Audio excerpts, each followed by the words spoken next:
Does everyone remember Ralph's so-called radical ideas? That the best decisions are not made in government office towers. The taxpayers make the best choices about how to spend their own monies. That governments and citizens should face problems head-on. And his well-founded belief that, as he put it, la force de ce pays réside dans la force des provinces, or as he actually put it,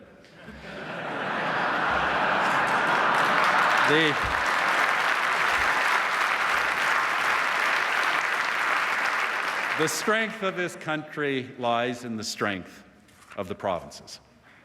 Remember, too, his so-called radical idea that Alberta could be an energy superpower and that Alberta's energy would mean prosperity for all of Canada. 20 years ago, those ideas were often considered radical indeed. But today, the wisdom of Ralph's ideas is now widely, almost universally accepted. And never forget it, Ralph Klein was especially right about that.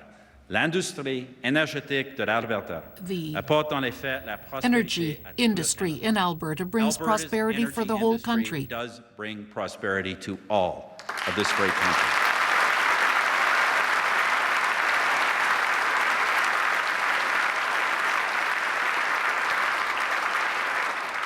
Ladies and gentlemen, once Ralph Klein's ideas were well planted, their fruits became his miracle on the prairies, as it was called. It amused some to call him King Ralph. Perhaps it amused him too. Welcome to Ralph's world. He famously declared the election night that he won a massive 74 out of Alberta's 83 seats.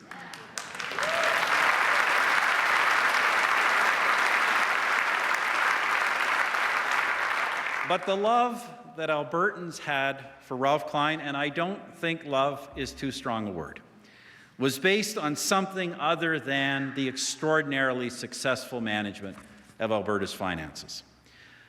History will have a very praiseworthy picture of Ralph. This was a man and a leader that never forgot from whence he came, and even more so, never forgot the people that he worked with. Albertans understood that this was a man, that this was a leader who never forgot where he came from. Neither did he forget the people he served.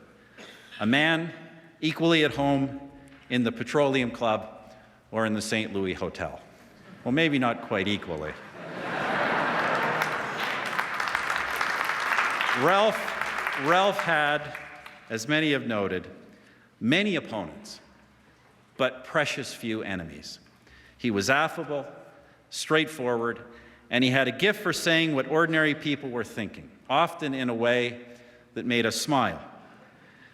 Asked once, I recall seeing on the news, asked once about reducing the deficit, saving money by cutting into some very popular services and programs, he said, well, you've got to hunt where the ducks are.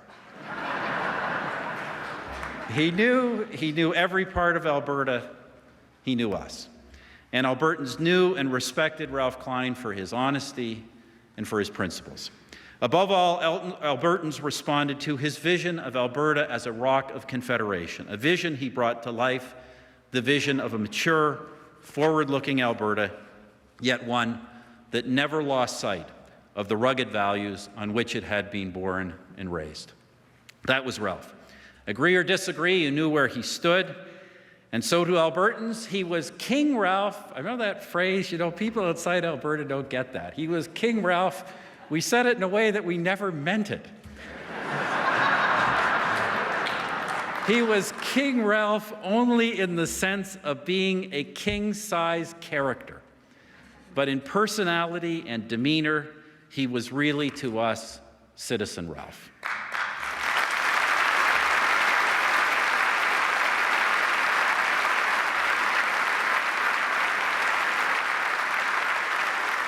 He said what he would do, and then he did what he said.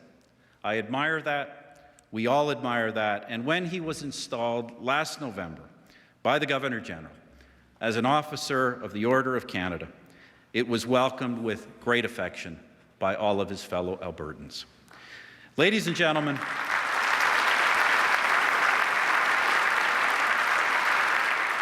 Ladies and gentlemen, let me just finish with this.